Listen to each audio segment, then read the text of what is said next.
Welcome to Marker Board Videos. Today's Marker Board video is on using the upside down birthday cake method of finding the greatest common factor.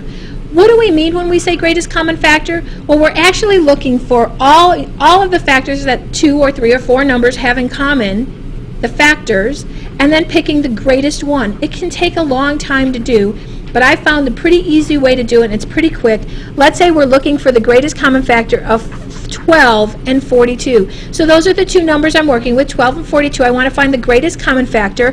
I'm making, actually, my students tell me all the time, I'm not making an upside down birthday cake, I'm making half of an upside down birthday cake. So pretend, if you will, that that's half of the birthday cake. I look at those two numbers and I ask myself, what is a prime number that I can take out of both of those? I always start with 2. I go 2, 3, 5, and I work my way up. So I start with 2. I see both of those numbers are even, so I know I can take a 2 out. 12 divided by 2 is 6. 42 divided by 2 is 21. Now I look at those numbers and I say, is there another prime number that I can take out? Well, because 21 is an odd number, I can't take a 2 out anymore, so I go up to 3 in my mind. Can I take a 3 out of both of them? Absolutely. 6 divided by 3 is 2. 21 divided by 3 is 7. And now I look at that 2 and 7 and I say to myself, is there anything I can take out of both of those? Well, yeah, there's a 1. But other than a 1, is there anything I can take out of those? No. If that's the case, I take my numbers on the left-hand side, I multiply them together, and the greatest common factor of 12 and 42 is 6. And now I've done it in about a minute instead of it taking me about 20 minutes to do like it used to. Let's try another one. Let's say I want to find the greatest common factor of 32 and 96. 32 and 96. Again, they're both even, so I'm going to pop that 2 out right away. 32 divided by 2 is 16. 96 divided by 2, let's see, that's 48. And guess what? They're both even again. That's good. 16 divided by 2 is 8. 48 divided by 2 is 24. Ooh, even again. Nice. Take out another one. 8 divided by 2 is 4. 24 divided by 2 is 12. Here we go. We're still even.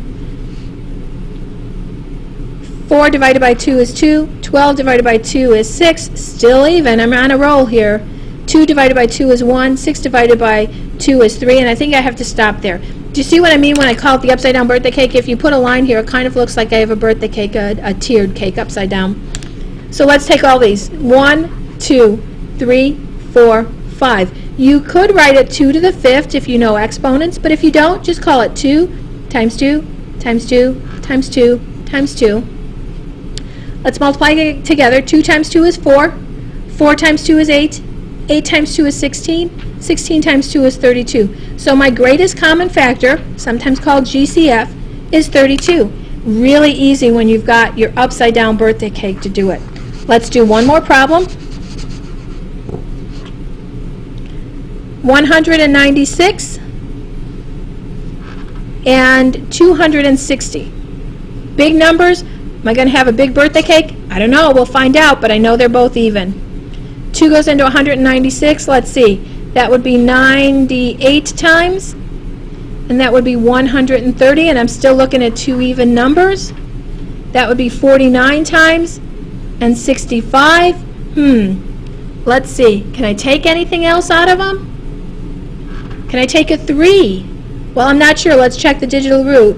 4 plus 9, 13. 1 plus 3 is 4, so I can't take a 3 out of that one. How about a 4? Well, that would be 2. I can't take a 5 out. I can't take a 7 out. I can't take an 8 out. I can't take a 9 out. Can't take a 10 or 11. How about a 13? Can't take a 13 out. I think I'm good. So my greatest common factor of these two big, huge numbers is simply 4. That's my greatest common factor.